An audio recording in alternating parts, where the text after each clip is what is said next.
चलिए आज हम देखने वाले हैं important factors affecting the electric resistance of a conductor.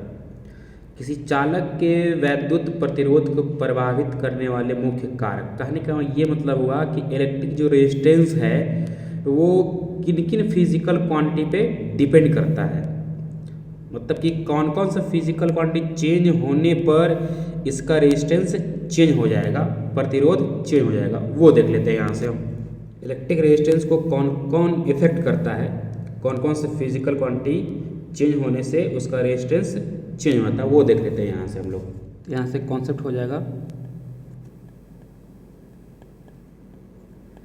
आइए यहाँ से हम लोग देख लेते हैं कि अगर किसी कंडक्टर को एक फिक्स टेम्परेचर में रखा जाए तो उसका जो रेजिस्टेंस है कुछ फॉलोइंग फैक्टर पर डिपेंड करता है। यहाँ से हम लोग देखेंगे कि चालक का प्रतिरोध नियत ताप पर निम्नलिखित कारकों पर निर्भर करता है।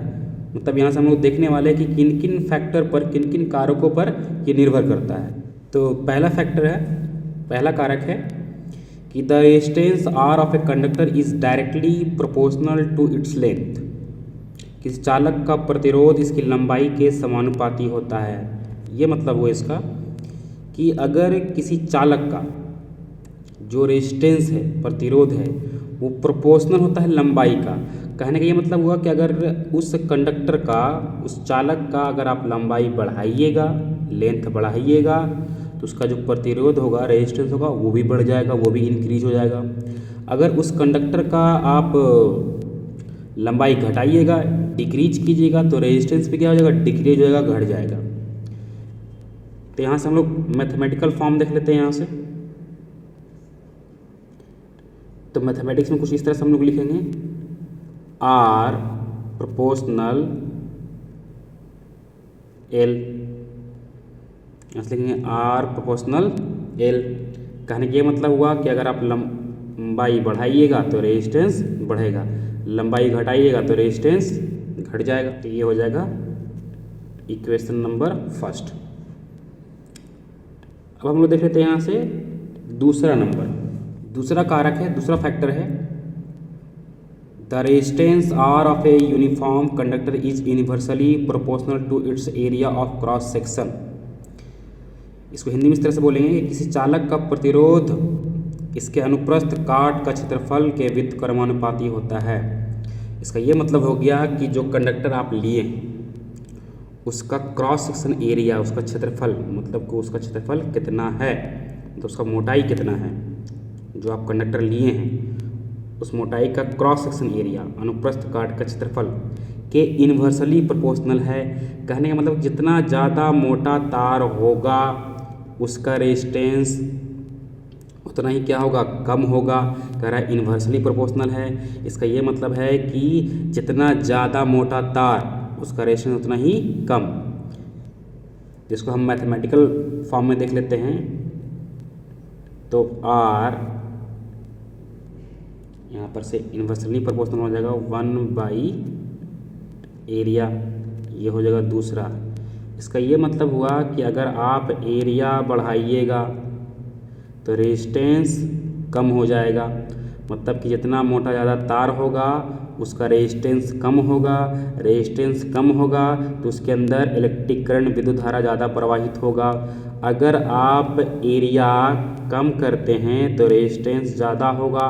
कहने का ये मतलब हुआ कि जितना पतला तार होगा उसमें रेजिस्टेंस उतना ही ज़्यादा होगा, जितना ज़्यादा रेजिस्टेंस होगा उसमें कम विद्युत धारा प्रवाहित होगा, इलेक्ट्रिक करंट कम पास होगा। आइए हम लोग तीसरा देख लेते हैं। तीसरा फैक्टर है कि the resistance of a conductor also depend on the nature of its material. मतलब कि किसी चालक का प्रतिरोध पदार्थ के प्रकृति पर भी निर्भर करता है। इसको हम इस तरह समझते हैं कि कोई भी कंडक्टर जिस मटेरियल का बना होता है, जिस पदार्थ का बना होता है, उसके नेचर पर डिपेंड करता है कि उसका नेचर किस तरह से है, उसके अंदर वो कितना इलेक्ट्रिक करंट को पास होने देता है। मतलब कि अगर एल्युमिनियम ले लिया जाए, तांबा ले लिया जाए, सोना ले लिया जाए, चांदी ले लिया जाए, तो ये जो भी कंडक्टर है ये सभी का जो मटेरियल है वो अलग अलग है। तो अलग अलग मटेरियल का जो रेजिस्टेंस होता है वो अलग अलग होता है। उसका नेचर क्या क्या अलग अलग होता है कि उसके अंदर जो इंटर मॉलिक्यूलर स्ट्रक्चर होता है, एटॉमिक लेवल पर अगर बात करें तो ये उसका एटम से एक दूसरे कितने नज़दीक है, उसमें कितना फ्री इलेक्ट्रॉन्स है, वो उस पर डिपेंड करता है, उसका नेचर कैसा है। तीसरे फैक्टर को समझने के लिए हम एग्जांपल दे रहे हैं, जरा उसको समझिएगा कि हम दो तार लेते हैं, एक नाइक्रोम का तार लेते हैं और एक कॉपर का तार लेते हैं, तांबे का तार लेते हैं। इसे हम देखते हैं कि दोनों तार का जो लंबाई है वो सेम है, इक्वल है, और दोनों का जो क्रॉस सेक्शन एरिया है, जो क्षेत्रफल है, वो दोनों का क्या है, इक्वल है। तो हम मान लेते हैं कि चलिए लंबाई जो है, लंबाई है दोनों को मान लीजिए 20 मीटर, इस तार का भी कितना है 20 मीटर, क्रॉस सेक्शन एरिया मान लेते हैं 3 मीटर स्क्वायर, इसका भी कितना मान लेते हैं 3 मीटर स्क्वायर। तो सिंपल कहने का मतलब है कि दो तार है, दोनों का जो मटेरियल है वो अलग अलग है, एक कॉपर है एक नाइक्रोम है, दोनों का लंबाई सेम है, दोनों का क्रॉस सेक्शन एरिया क्षेत्रफल भी क्या है, सेम है। अगर मान लीजिए कि रेजिस्टेंस है 20 ओम, कॉपर वायर का जो रेजिस्टेंस है 20 ओम रैंडम मान लेते हैं, तो हम क्या देखते हैं कि नाइक्रोम तार का जो रेजिस्टेंस होगा कॉपर वायर की 60 गुना हो जाएगा। कितना गुना हो जाएगा, 60 गुना हो जाएगा। तो यहाँ हो जाएगा इसका जो प्रतिरोध हो जाएगा वो 1200 ओम हो जाएगा। तो देख पा रहे हैं कि दोनों का मटेरियल अलग अलग है, नाइक्रोम वायर का अलग है, कॉपर वायर का अलग है। तो दोनों का जो मटेरियल अलग अलग होने के कारण क्या होता है, उसका रेजिस्टेंस भी चेंज हो जाता है। तो यहाँ पे हमने देखा कि किसी कंडक्टर का रेजिस्टेंस जो है वो लंबाई पे डिपेंड करता है, उसे क्रॉस सेक्शन एरिया पे डिपेंड करता है, और वो किस मटेरियल का बना है उस पर डिपेंड करता है। आइए इसको हम कुछ और तरीके से समझते हैं। चलिए मान लेते हैं कंडक्टर है, चलिए कोई भी कंडक्टर हो सकता है, कोई भी चालक हो सकता है। चलिए इसका लंबाई क्या है, L है, और ये कहलाता है इसका क्रॉस सेक्शन एरिया, अनुप्रस्थ काट का क्षेत्रफल मान लेते कितना है, A है। तो यहाँ पर आपने देखा 3 फैक्टर, जिसमें से 2 फैक्टर इस तरह से है कि रेजिस्टेंस बढ़ेगा कब, जब लंबाई इसका बढ़ेगा। दूसरा था कि ये इन्वर्सली प्रोपोर्शनल होता है क्रॉस सेक्शन एरिया का। तो देख पा रहे हैं कि अगर ये एरिया बढ़ेगा, ये एरिया अगर बढ़ाइएगा तो रेजिस्टेंस घट जाएगा, मतलब इसमें इलेक्ट्रिक करंट ज़्यादा पास होगा। और अगर आप लंबाई बढ़ाइएगा, अगर आप लंबाई बढ़ा देते हैं, लंबाई अगर इतना कर देते हैं यहाँ से, तो यहाँ से क्या होगा कि इसका रेजिस्टेंस बढ़ जाएगा, मतलब कि लंबे तार में इलेक्ट्रिक करंट कम पास होगा। तो आइए क्या करते हैं, यहाँ से दोनों समीकरण को, दोनों इक्वेशन को क्या करते हैं, कंबाइन करते हैं। तो यहाँ से कुछ इस तरह से हो जाएगा R प्रोपोर्शनल L/A। आपको पता होना चाहिए कि इस प्रोपोर्शनलिटी साइन को हटाएंगे, समानुपाती चिन्ह को हटाएंगे तो एक कांस्टेंट लाते हैं, जैसा कि आप ओम्स लॉ में देखे और पहले भी आप देख चुके हैं। तो यहाँ से क्या होगा, R इज इक्वल टू, और यहाँ पर हम कांस्टेंट लाते हैं रो, इसको क्या पढ़ते हैं रो, और इसके बारे में हम डिटेल से बात करेंगे आगे हम। और यहाँ से हो जाएगा L/A, तो यहाँ से हो जाएगा R is equal to rho L/A। यहाँ से एक रेजिस्टेंस का फार्मूला हो गया कि R is equal to rho L/A। और यहाँ पर तीनों फैक्टर आपको दिखाई दे रहा है कि रेजिस्टेंस डिपेंड करता है किस पर, लंबाई पर, रेजिस्टेंस किस पर डिपेंड करता है, क्रॉस सेक्शन एरिया पर, और रेजिस्टेंस किस पर डिपेंड करता है, रेजिस्टिविटी पर। ये रो जिसको बोलते हैं, क्या बोलते हैं उसको, रेजिस्टिविटी बोलते हैं, आगे हम डिफाइन करेंगे। और ये रो वही है जो मटेरियल है, ये मटेरियल, ये अलग अलग मटेरियल के का इनहेरेंट प्रॉपर्टीज है, आंतरिक गुण है कि वो इलेक्ट्रिक करंट को कितना रोकेगा। ये कौन तय करता है, ये रो ही तय करता है, रेजिस्टिविटी तय करता है। इसके बारे में आगे डिफाइन करेंगे हम। यहाँ पर तीनों फैक्टर आपको दिख रहा है, R is equal to rho L/A। यहाँ पर एक बेसिक फार्मूला हो गया रेजिस्टेंस का। जैसे कि आप देख पा रहे हैं यहाँ पर कि where rho is a constant of proportionality called resistivity और specific resistance of the material of the conductor. जहाँ रो एक समानुपाती नियतांक है जिसे प्रतिरोधकता या विशिष्ट प्रतिरोध कहते हैं। कहने का ये मतलब हुआ कि वो जो कंडक्टर है किस मटेरियल का बना है, तो उस रो को हम बोलते हैं, उस कंडक्टर के मटेरियल को क्या बोलते हैं, रेजिस्टिविटी, स्पेसिफिक रेजिस्टेंस किसको बोलते हैं, रो को। रो क्या है, उस कंडक्टर का रेजिस्टिविटी है। तो रेजिस्टिविटी जो कंडक्टर आप लिए हैं तो वो कंडक्टर किस मटेरियल का बना है, जो कंडक्टर जिस मटेरियल का बना है ये रो उसी के रेजिस्टिविटी को दर्शाता है, रेजिस्टिविटी को रिप्रेजेंट करता है। आइए इसको हम समझते हैं आगे। चलिए यहाँ से कुछ कंसेप्ट है, ये पहले भी हम बता चुके हैं कि ये जो रेजिस्टिविटी है ये किसी कंडक्टर का इनहेरेंट प्रॉपर्टी है, आंतरिक गुण है। तो ये मटेरियल पे डिपेंड करता है कि आप कौन सा मटेरियल लिए हैं, आप किस पदार्थ का आप कंडक्टर लिए हैं। तो अलग अलग कंडक्टर का अलग अलग क्या होगा, रेजिस्टिविटी होगा। कहता है कि ये ताप और दाब पर भी डिपेंड करता है, ये टेम्परेचर और प्रेशर पर भी डिपेंड करता है, लेकिन ये आकार और आकृति पर, मतलब इसका कि साइज और शेप पर ये डिपेंड नहीं करता है। मतलब इसका लेंथ क्या है, इसका क्रॉस सेक्शन एरिया क्या है, ये इस पर डिपेंड नहीं करता। कौन नहीं करता है, रेजिस्टिविटी। ये रेजिस्टिविटी मटेरियल पे डिपेंड करता है कि वो कंडक्टर जो आप लिए हैं किस मटेरियल का बना है, किस पदार्थ के बना है, ये इस पे डिपेंड करता है। कौन, रेजिस्टिविटी। रेजिस्टिविटी कभी भी लंबाई पर और क्रॉस सेक्शन एरिया पर डिपेंड नहीं करता है। आप जितना लंबा तार ले लीजिए, जितना मोटा उसका आप तार ले लीजिए, उसका क्रॉस सेक्शन एरिया जितना भी ले लीजिए, उस पर डिपेंड नहीं करता है। कौन, रेजिस्टिविटी। इसको हम और मैथमेटिकल टर्म से समझते हैं। यहाँ पर आपके पास जो फॉर्मूला आया है R = ρl/A, और आप ओम्स लॉ में देखे थे V = RI। देखिए यहां R क्या था, कांस्टेंट था, तो यहां रो क्या है, कांस्टेंट है। मतलब कि ये हुआ कि जिस तरह से ओम्स लॉ में देखे कि पोटेंशियल चेंज होगा तो इलेक्ट्रिक करंट चेंज होगा, लेकिन R चेंज नहीं होने वाला है, रेजिस्टेंस चेंज नहीं होने वाला है। भी आप जो भी कर लो, बढ़ा दो घटा दो, तो पोटेंशियल बढ़ाने या घटाने से इलेक्ट्रिक करंट में भी चेंजिंग आएगा, लेकिन रेजिस्टेंस के अंदर कोई भी चेंजिंग नहीं आने वाला। यहाँ भी उसी तरह से है कि आप रेजिस्टिविटी बढ़ा दो घटा दो, लेंथ बढ़ा दो घटा दो, एरिया भी बढ़ा दो घटा दो, यहाँ से रेजिस्टिविटी चेंज नहीं होने वाला, रो चेंज नहीं होने वाला। ये रो क्या रहेगा, फिक्स रहेगा, कांस्टेंट रहेगा, क्योंकि ये रो क्या है, कांस्टेंट है। तो ये जो डिपेंड करेगा, किस पर डिपेंड करेगा, मटेरियल पर डिपेंड करेगा कि आप कौन सा कंडक्टर लिए हैं और वो किस मटेरियल से बना है। चलिए आगे देखते हैं रेजिस्टिविटी को हम किस तरह से डिफाइन करते हैं। तो आइए हम समझते हैं रेजिस्टिविटी, या फिर इसी को बोलते हैं स्पेसिफिक रेजिस्टेंस, प्रतिरोधकता।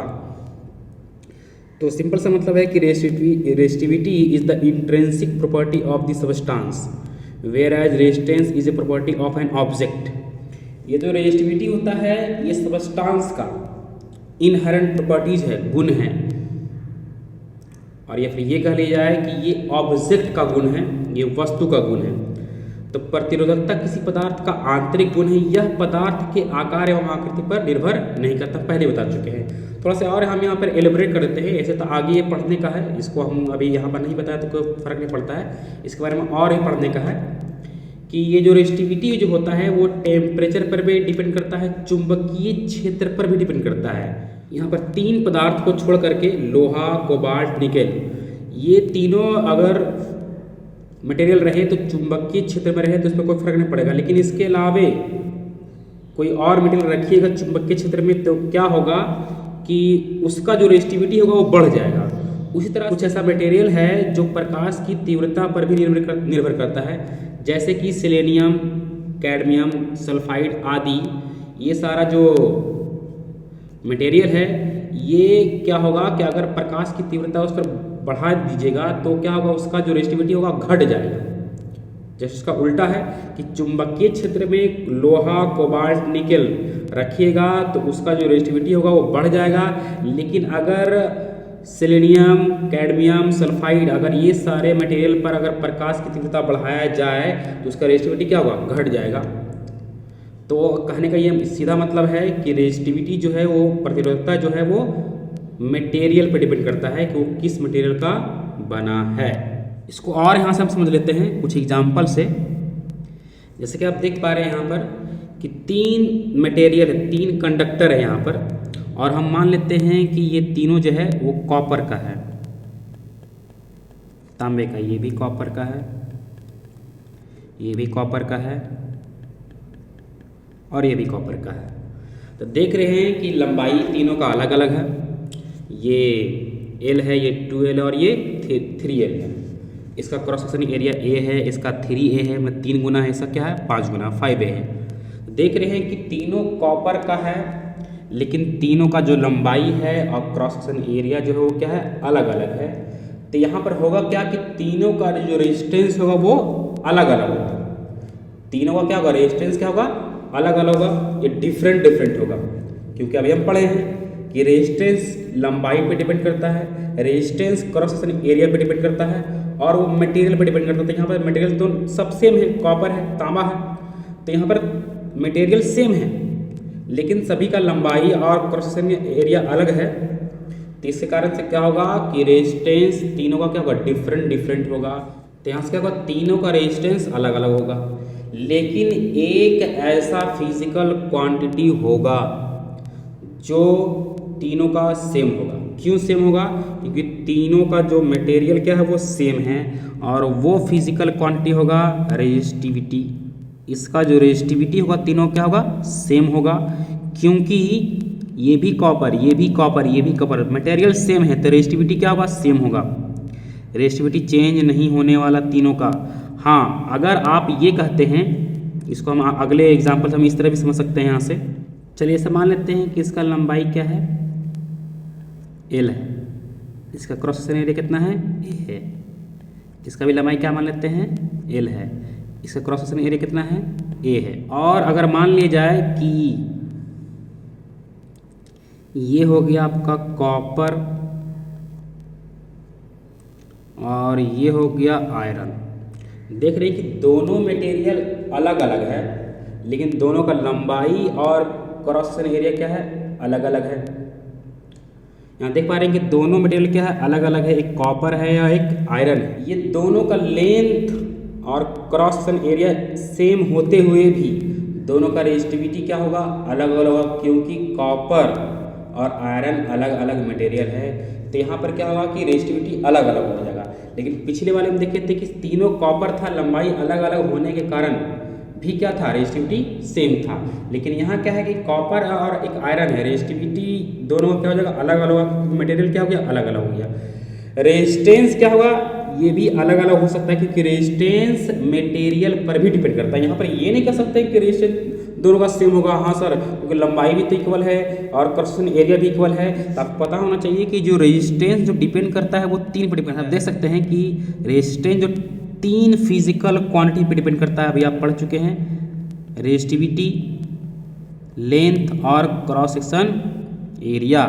तो यहाँ पर है कि रेजिस्टेंस ठीक है, यहाँ पर कि लेंथ बराबर है दोनों का सर, क्रॉस सेक्शन एरिया बराबर है, लेकिन दोनों का रेजिस्टेंस तो अलग अलग है। इसका रेजिस्टेंस रो1 हो जाएगा, इसका रेजिस्टेंस क्या होगा, रो2 हो जाएगा, इसलिए रेजिस्टेंस क्या होगा, दोनों का अलग अलग होगा। आप ये नहीं समझिएगा कि दोनों का रेजिस्टेंस इक्वल होगा।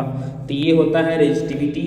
जैसा कि आप देख पा रहे हैं कि मास, द्रव्यमान जो होता है वो ऑब्जेक्ट वस्तु का गुण है, लेकिन डेंसिटी जो गुण है वो मटेरियल का, पदार्थ का है। इसको समझने के लिए हम इस तरह समझते हैं कि मान लीजिए कि 1 kg हम लोहा ले लेते हैं और 1 kg रुई ले लेते हैं, दोनों का मास क्या है, इक्वल है, ठीक है। यहाँ पर 2 ऑब्जेक्ट है, तो ये दोनों का मास क्या इक्वल है, क्योंकि 1 kg का लोहा भी है और 1 kg का रुई भी है, लेकिन दोनों का क्या होगा, डेंसिटी अलग हो जाएगा।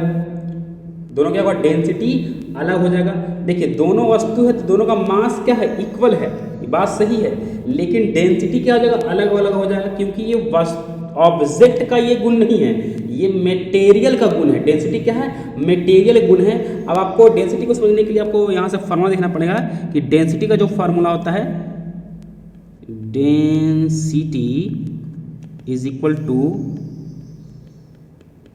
मास बाई वॉल्यूम, मतलब द्रव्यमान बटे आयतन। इसका ये मतलब हुआ कि एक आयतन में कितना द्रव्यमान है उसे क्या बोलेंगे, डेंसिटी बोलेंगे। मतलब अगर आप एक आयतन ले लें तो उसमें कितना द्रव्यमान है उसे क्या बोलेंगे, डेंसिटी बोलेंगे। मतलब एक वॉल्यूम में कितना अमाउंट मास का है उसे क्या बोलेंगे, डेंसिटी बोलेंगे। हम डेंसिटी को इस तरह से डिफाइन करते हैं, amount of mass per unit volume is called density. प्रति एकांक आयतन में द्रव्यमान की मात्रा को हम लोग घनत्व बोलते हैं। तो देखिए, तो अगर आप रुई का निकालें एक आयतन, एक वॉल्यूम निकालें तो उसका मास, और इस तरह से लोहे का आप एक वॉल्यूम एक आयतन निकालें उसका मास, दोनों का क्या होगा, अलग अलग होगा। मतलब डेंसिटी क्या होगा, अलग अलग होगा। ये डेंसिटी बता रहा है एक वॉल्यूम में कितना मास है लोहे का, एक वॉल्यूम में कितना मास है रुई का। तो ये क्या है, डेंसिटी है। दोनों क्या होगा, अलग अलग होगा, लेकिन दोनों का मास क्या है, इक्वल है। तो इसी तरह से हम समझते हैं रेजिस्टेंस और रेजिस्टिविटी। जिस तरह से आपने देखा कि मास किसका गुण है, वस्तु का, ऑब्जेक्ट का, और डेंसिटी किसका गुण है, मटेरियल का, उसी तरह से रेजिस्टेंस और रेजिस्टिविटी ये क्या होगा, उसी तरह से है। जिस तरह से क्या है, ये मास और डेंसिटी है। रेजिस्टिविटी जो गुण किसका है, मटेरियल का, और मटेरियल का है, लेकिन रेजिस्टेंस किसका गुण है, ऑब्जेक्ट का गुण है। रेजिस्टेंस किसका गुण है, ऑब्जेक्ट का, और ये रेजिस्टिविटी होता है वो मटेरियल का गुण है। ये दोनों अलग अलग है। तो इस तरह से हम समझ सकते हैं इसको। चलिए आगे हम यहाँ से देख लेते हैं। यहाँ से हम लोग देख लेते हैं प्रतिरोधकता का एसआई मात्रक, एसआई यूनिट देख लेते हैं। तो फार्मूला हम लोग जानते हैं यहाँ से कि R is equal to rho L by A. तो यहाँ से अगर आप कन्वर्ट कीजिएगा तो ये जो एरिया होगा इधर मल्टीप्लाई हो जाएगा और एल क्या हो जाएगा, डिवाइड में आ जाएगा। तो यहाँ से रो इज इक्वल टू हो जाएगा R ए बाई एल। तो यहाँ से हम निकाल सकते हैं एस आई यूनिट ऑफ रो। तो यहाँ से R का जानते हैं कि ओम होता है, इनटू इसका मीटर स्क्वायर हो जाएगा और इसका हो जाएगा मीटर। तो यहाँ से क्या होगा, एक मीटर कैंसिल हो जाएगा। तो यहाँ से हम कह सकते हैं ओम मीटर। तो यहाँ से हम लिख लेते हैं इसका एसआई यूनिट। तो the SI unit of resistivity is ohm metre. प्रतिरोधकता का एसआई मात्रक ओम मीटर होता है। चलिए यहाँ से हम लोग देख लेते हैं डायमेंशन फार्मूला इसका देख लेते हैं। चलिए यहाँ से हम लोग देख लेते हैं डायमेंशन। तो ये है आपका रो इज इक्वल टू, आपके पास जो फार्मूला आया है वो आया है R into A by L. इसका डायमेंशन हो जाएगा रो इज इक्वल टू, R का डायमेंशन फार्मूला लेते हैं यहाँ से, तो एम एल स्क्वायर टी पे पावर -3 और ए पावर -2, और यहाँ से एरिया हो जाएगा एल स्क्वायर और फिर से यहाँ पर एल, तो ए के एल कैंसिल हो जाएगा। तो यहाँ से रो इज इक्वल टू हो जाएगा M L Q T power -3 और ए पावर -2। ये हो गया इसका डायमेंशन।